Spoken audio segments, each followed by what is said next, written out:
Bismillahirrahmanirrahim. Bismillahirrahmanirrahim. Assalamualaikum. Assalamualaikum warahmatullahi wabarakatuh. Perkenalkan, kami dari kelompok realistik kelas 2C Teknik Informatika D3 2025. Di sini kami akan mempresentasikan hasil progres kerja kami hingga milestone ke-1 untuk aplikasi Nutritech di mata kuliah proyek 4 di semester 4 ini. Sebelumnya, izinkan kami memperkenalkan diri. Perkenalkan, nama saya Afrizal Mamalaksana dengan NIM 23151166. Perkenalkan, nama saya Hafiz Muhammad Alisan dengan NIM 231511677. Perkenalkan, nama saya Muhammad Wilan Gumilang dengan NIM 231511187. Sebelumnya, di sini saya izin untuk off-cam karena terdapat masalah di kamera saya yang tidak bisa muncul. Next. Di sini ada beberapa pembahasan yang akan kami sampaikan. Di antaranya ada rencana realisasi, kedua model bisnis, ketiga requirement, keempat perancangan, dan terakhir kesimpulan. Oke, yang pertama di sini ada rencana versus realisasi. Nah, untuk rencana kami sampai semester OTS ini tuh menyelesaikan semua fitur utama dan mengujinya untuk memastikan semuanya itu tuh sudah terimplementasi dengan baik.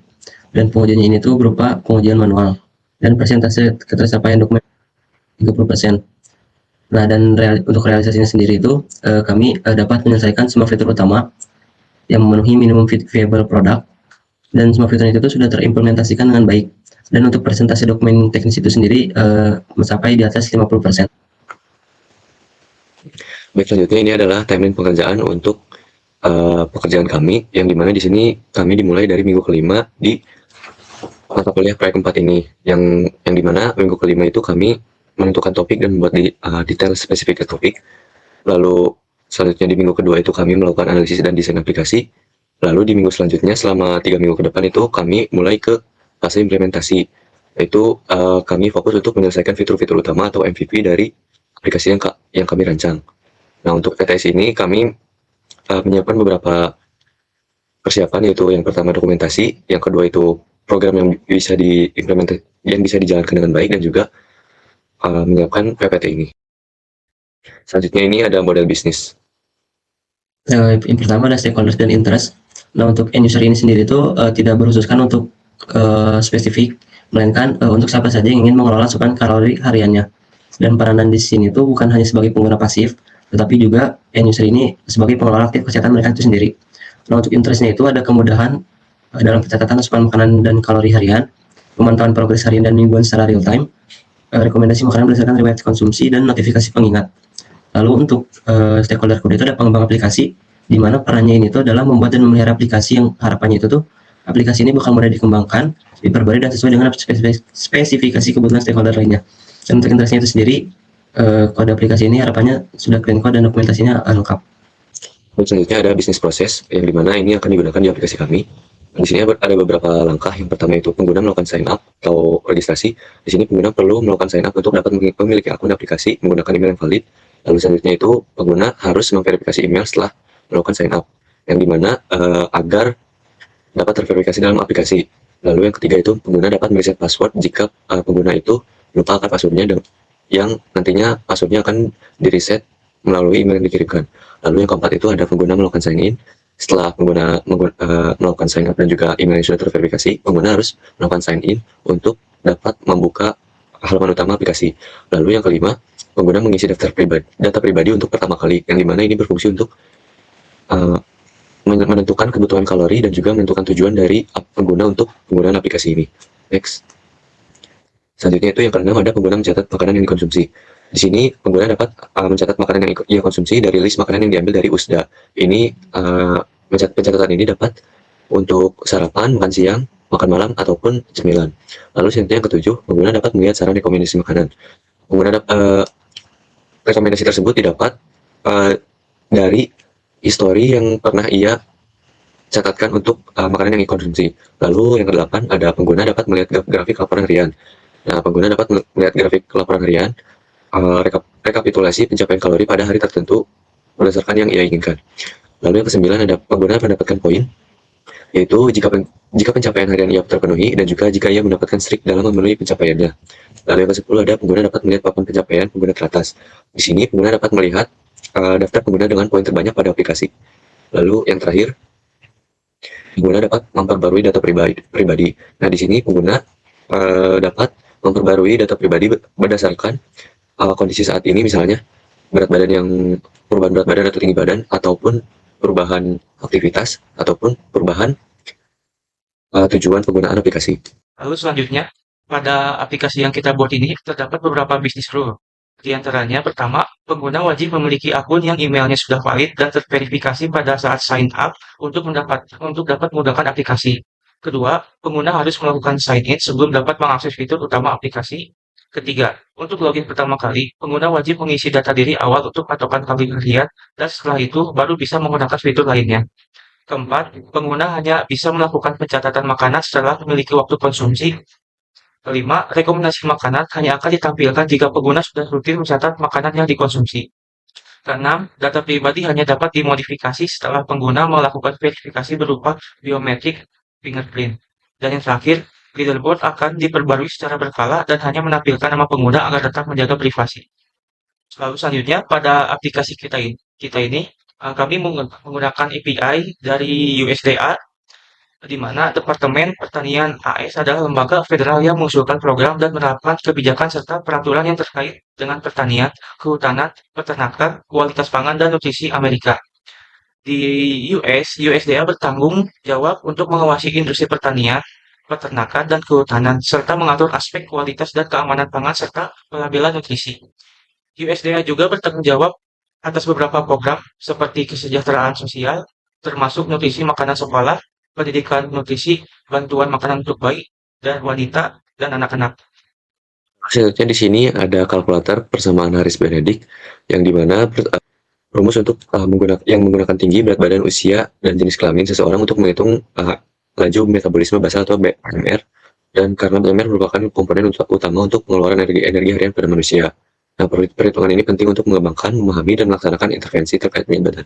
Nah, jadi intinya kalkulator persamaan Harris Benedict ini digunakan untuk menghitung kebutuhan kalori harian yang dibutuhkan seseorang pengguna berdasarkan data pribadi yang ia isikan di dalam aplikasi. Selain itu juga ada faktor pendukungnya, yaitu level keaktifan aktivitas dan juga tujuan penggunaan aplikasi, yaitu misalnya menurunkan berat badan, menaikkan berat badan, atau menjaga keseimbangan berat badan. Nah, di sini ada beberapa langkah, yaitu yang pertama menentukan BMR, yang dimana dibedakan menjadi dua, yaitu antara pria dan wanita, dan dihitungnya ini melibatkan berat badan, tinggi badan, dan juga usia. Nah, di sini tertera rumusnya. Dan juga yang langkah kedua, itu BMR yang tadi sudah dihasilkan itu akan dikalikan dengan faktor aktivitas yang sesuai. Nah, di sini jika pengguna melakukan sedikit atau tidak melakukan olahraga, BMR tersebut akan dikali 1,2.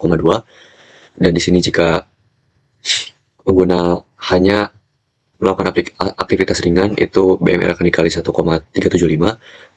Lalu jika pengguna cukup aktif dalam beraktivitas, BMR tersebut akan dikalikan 1,55. Dan jika pengguna sangat aktif, BMR tersebut akan dikalikan 1,725. Dan jika pengguna ekstra aktif, maka BMR tersebut akan dikalikan 1,9. Selanjutnya ada bagian repairment. Yang pertama ada fitur utama. Nah, fitur utama yang telah kita kerjakan tadi itu ada 4. Yang pertama itu adalah data makanan.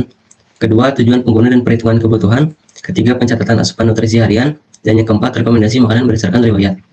Lalu selanjutnya ada fitur tambahan yang rencananya ini akan kami kembangkan setelah UTS ini, di mana yang satu itu ada grafik laporan harian asupan nutrisi. Yang kedua ada leaderboard poin pengguna global. Ketiga ada notifikasi pengingat, dan yang keempat ada biometrik fingerprint. Lalu yang terakhir ada fitur pendukung, di mana mencakup autentikasi yang sudah kami selesaikan juga. Ini mencakup login, register, lupa password, dan email verification. Lalu yang kedua ada profil yang rencananya akan dikembangkan setelah UTS. Selanjutnya ada spesifikasi teknis, di mana kami ini mengembangkan aplikasi berbasis mobile Android dengan bahasa pemrograman Kotlin berbasis frameworknya Jetpack Compose untuk frontend-nya, dan untuk backend-nya menggunakan bahasa pemrograman PHP dengan framework Laravel. Lalu yang terakhir database-nya itu sendiri kami menggunakan PostgreSQL. Selanjutnya ada perancangan. Yang pertama dimulai dari kelas diagram. Di sini dari aplikasi kami untuk bagian backend-nya itu terdapat 5 tabel. Yang dimana pertama ada tabel yang berhasil dengan daily summary dengan garis penghubungnya berupa komposisi, dimana artinya ketika data user ini dihapus, maka data dari summary-nya akan ikut terhapus dan memiliki relasi one to many, di mana nanti itu email yang akan turun ke tabel dari summary. Kemudian ada relasi antara tabel user dengan tabel user profile yang memiliki penghubung komposisi juga, di mana ketika user dihapus maka data-data yang ada pada user profile-nya juga akan ikut terhapus dengan relasi one to one, di mana nanti atribut email dari tabel user yang akan turun ke tabel user profile. Selanjutnya ada tabel konsum yang dihasilkan dari relasi many to many dari tabel food dan user. Yang terakhir ada tabel food, di mana ini tuh menjadi acuan untuk data-data food yang diinputkan pada tabel konsum. Baik, selanjutnya ada use case. Nah, di sini use case diagram yang untuk pada aplikasi kami yaitu Nutritech, di sini hanya ada satu pengguna yang dapat menggunakan aplikasi, yaitu end user atau pengguna biasa. Nah, di sini ada beberapa aksi yang tergambarkan yang dapat dilakukan oleh user tersebut. Misalnya di sini sign up, yang dimana untuk melakukan sign up itu harus melakukan verifikasi email juga, dan juga yang selanjutnya ada sign in, reset password, lalu mengelola profile, yang dimana untuk mengelola profile itu mengaksesnya harus melalui biometrik. Lalu selanjutnya ada mengelola konsumsi makanan, yang dimana untuk mengelola tersebut dapat melihat list data makanan dan juga harus mengakses rekomendasi makanan. Lalu selanjutnya ada pengguna yang dapat melihat grafik laporan, melihat leaderboard, dan juga mendapatkan poin untuk yang nantinya ditampilkan di leaderboard. Jadi ini adalah arsitektur yang kami gunakan. Pertama, database. Di sini kami memakai PostgreSQL untuk menyimpan seluruh data, mulai dari data pengguna, history makanan yang dikonsumsi beserta nutrisinya, sampai preferensi user.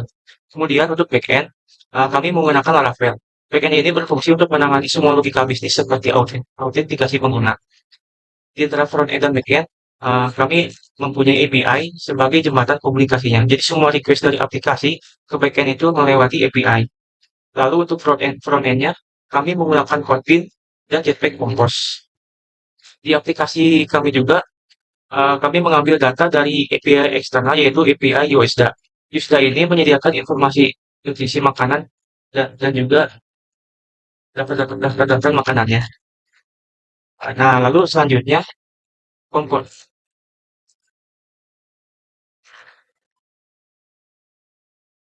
Nah, yang terakhir ada pembagian tugas selama proyek ini hingga UTS, di mana untuk saya sendiri itu untuk capaian sampai UTS ini berhasil menyelesaikan pencatatan asupan nutrisi harian yang rencananya untuk kedepannya akan melanjutkan untuk bagian profil dan biometric fingerprint. Selanjutnya, saya mempunyai tugas untuk mengerjakan fitur yang pertama data makanan, rekomendasi makanan berdasarkan riwayat, dan leader point pengguna global.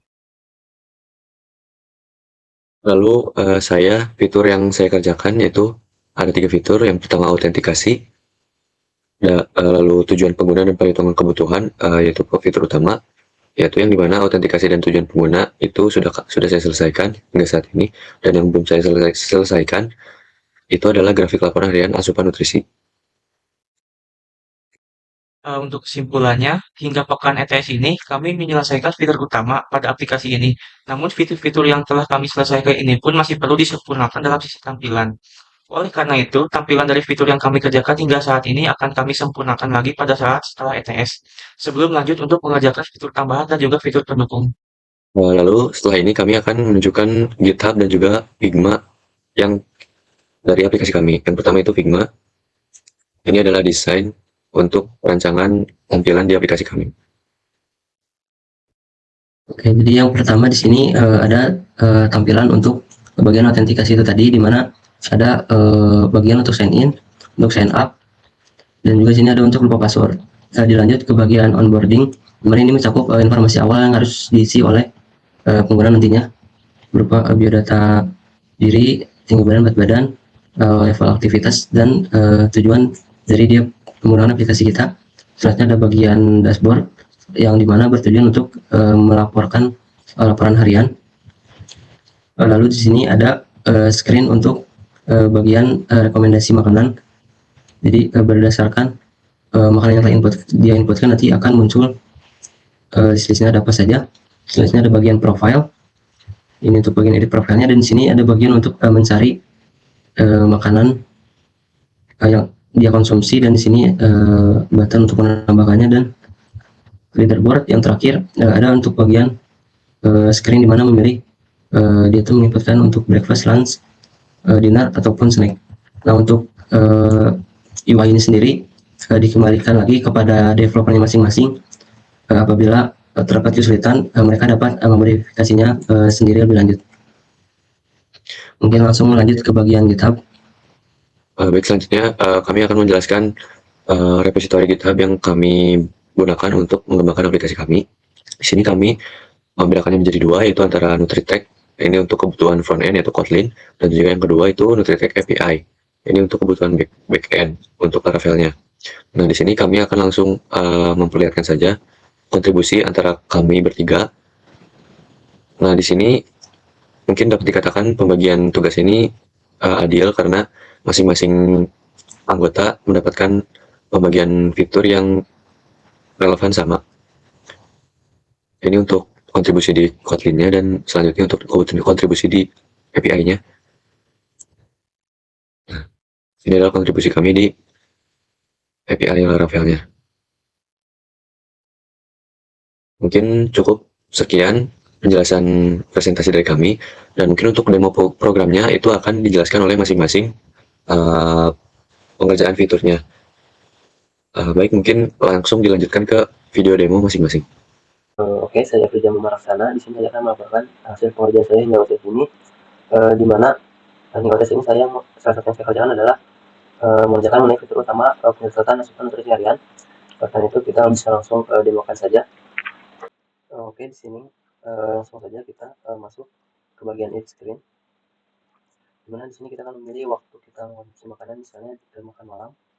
Oh ya, sebelumnya di sini sudah tercatat bahwa database tercatat bahwa ada user yang sudah terverifikasi dengan user profile-nya, berat badan, tinggi badan, umur, sehingga menghasilkan kalori yang dibutuhkan. Kembali lagi kita akan mencoba untuk menentukan makanan. Kita coba untuk menentukan nasi. Tinggal add food. Oke, data send successfully. Lalu misal kita ingin menambahkan ayam. Oke, di sini yang secara defaultnya satu porsi itu memiliki berat 56 gram ayam. Di sini kita bisa edit porsinya misalnya menjadi 2 porsi. Kita add. Dan di bagian atas ini bisa terlihat bahwa kalori yang dibutuhkan itu 2499, dan dia itu masih memerlukan 2499 kalori. Bisa kita lihat lagi ke database. Oke, ada makanan yang dibutuhkan tadi, yaitu nasi dengan food id sekian, ayam dengan food id sekian. Ternyata ini untuk porsi nasi 1, porsi ayam 2, sehingga menghasilkan total kalorinya segini. Nah, kalau misalnya kita lihat lagi di sini, nah di sini akan langsung berubah, yaitu remainingnya menjadi kurang, dia itu membutuhkan 146 kalori lagi, dan dia sudah mengonsumsi 353 kalori. Sehingga perlu diperhatikan bahwa untuk komunikasi dari Kotlin itu sendiri, kita harus, salah satu hal yang penting itu adalah mengenai base URL ini, dimana untuk base URL ini kita sesuaikan dengan IP address kita saat ini, karena saya menjalankan menggunakan handphone, sehingga IP address yang saya miliki adalah 192.168.0.100. Ini perlu disesuaikan.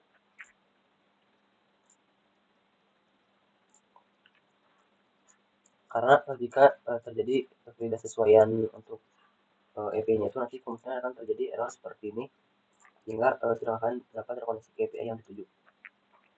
Nah, dan apabila menggunakan emulator, maka base URL tadi menggunakan 10.0.2.2. Dan untuk di Laravel itu sendiri, kita harus running menggunakan ppr serve host 000 port 8000, atau jika masih terjadi kesalahan menggunakan port ini, maka kita bisa menggunakan ppr serve host 168.0.100 port 80 atau port 8000, di mana untuk hostnya ini disesuaikan dengan IP address kita tadi. Oke, ada tambahan juga, jika masih tidak dapat terhubung ke backend melalui API yang telah kita buat, kita bisa memasangkan permission ini di bagian dari manifest dan menambahkan salah satu file.xml network security config, atau ini untuk namanya bebas, di mana ini tuh nanti akan berisikan IP address kita tadi, karena kita mengakses HTTP yang dimana itu akan dianggap tidak aman, sehingga pada bagian Android setidaknya harus ditambahkan file ini. Nama saya Ismail Alisan. Di sini saya akan mempresentasikan hasil pengerjaan dari tugas saya. Nah, di sini saya mengerjakan dua fitur, di antaranya list data makanan, yang di mana akan menampilkan data makanan beserta informasinya, di mana sumbernya itu API USDA dan juga rekomendasi makanan beserta riwayat konsumsi user. Nah, di sini saya sudah membuat endpoint-nya untuk rekomendasi makanan, di mana rekomendasi makanan ini menggunakan model konsum. Dan untuk menangani logika bisnisnya, saya sudah membuat controller, di mana food controller ini akan mengembalikan sebuah respon, di mana responnya itu berisi rekomendasi makanan berdasarkan riwayat konsumsi user. Lalu di sini saya menggunakan food entity dan membuat data class food nutrient, dan juga recommended food dan food nutrient ini digunakan untuk menyimpan nilai data makanan dari API USDA, sedangkan recommended food untuk menyimpan nilai data makanan dari API Laravel. Di sini juga saya sudah membuat responnya untuk menampilkan list data makanan dan juga list rekomendasi makanan. Saya juga sudah membuat food recommendation repository, food repository, food model factory, dan juga food view model untuk menangani pengambilan data makanan dari API USDA dan juga API Laravel. Saya juga sudah membuat food screen yang nantinya untuk menampilkan data-data makanan, seperti list makanan dan juga rekomendasi makanan. Berikut demonstrasi dari fitur-fitur yang saya buat.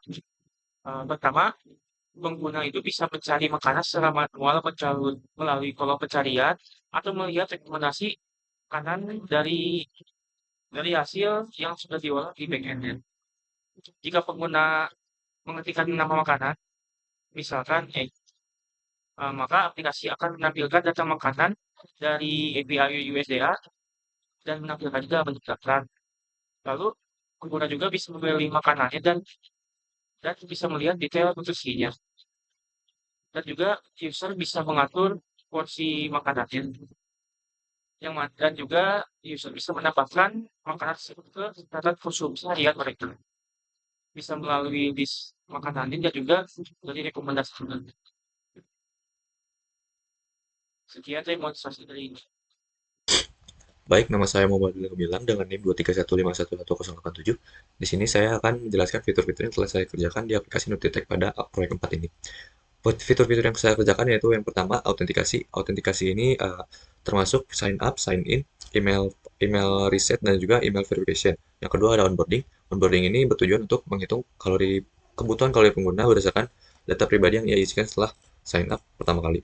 Di sini dua fitur tersebut berkaitan dengan dua tampil, yaitu user dan user profile, yang dimana untuk login ke backendnya saya menggunakan membuat out controller dan juga onboarding controller, dan responnya berbentuk JSON, yang dimana nantinya akan disamakan dengan JSON yang dikirim dari backend dan juga diterima ke frontend. Di sini saya juga untuk middleware-nya saya menggunakan out sanctum. Ini juga untuk mengenerate token untuk kebutuhan sesi. Selain itu di frontend-nya saya menggunakan entity user dan juga user profile. Lalu untuk API response-nya ini yang tadinya disamakan dengan yang dikirimkan dari Laravel-nya. Selain itu saya membuat outview model dan juga onboarding. Onboarding ini untuk screen-nya. Untuk outview model ini untuk logika untuk mengirimkannya ke Laravel. Nah, untuk screen-nya saya membuat onboarding.kt, sign up screen, sign in screen, dan juga forgot password screen. Lalu langsung saja ke demo program. Di sini jika programnya dijalankan akan langsung tertampil ke halaman login. Di sini saya akan melakukan sign up. Di sini email yang harus diinputkan itu adalah email yang valid karena nantinya akan dilakukan verifikasi yang akan dikirimkan ke email. Di sini saya juga telah menambahkan validasi jika tidak valid. Jadi yang diisikan itu harus valid. Jika saya sign up, nantinya akan menerima email untuk verifikasi email. Ini saya menggunakan dari fitur yang disediakan dari Firebase. Nah, jika sudah terverifikasi, maka ia akan bisa sign in.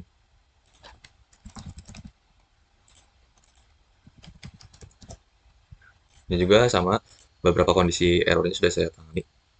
Nah, jika setelah sign in akan disambungkan ke onboarding, yaitu ini untuk mengisi data pribadi seperti nama, tanggal lahir, jenis kelamin, tinggi badan, berat badan, dan level dari aktivitas ini. Mulai dari tidak aktif sampai ekstrim aktif. Dan di sini tujuannya yaitu untuk misalnya menurunkan, menjaga, dan juga menaikkan berat badan. Nah, di sini jika berhasil akan tertampil langsung ke halaman utama. Dan di sini saya akan mencobakan untuk forward password. Di sini akan mengirim email ke Gmail saya, lalu diminta untuk reset password yang berupa link. Di sini reset passwordnya dilakukan di luar aplikasi. Ini juga sama disediakan oleh Firebase, sehingga jika saya juga menambahkan fitur ini jika tidak menerima email. Dan setelah saya melakukan reset password, jika saya melakukan login dengan password baru, berhasil login. Dan jika ditampilkan di database-nya, ini akan masuk. Ini juga kalori hariannya sudah terhitung 3.000.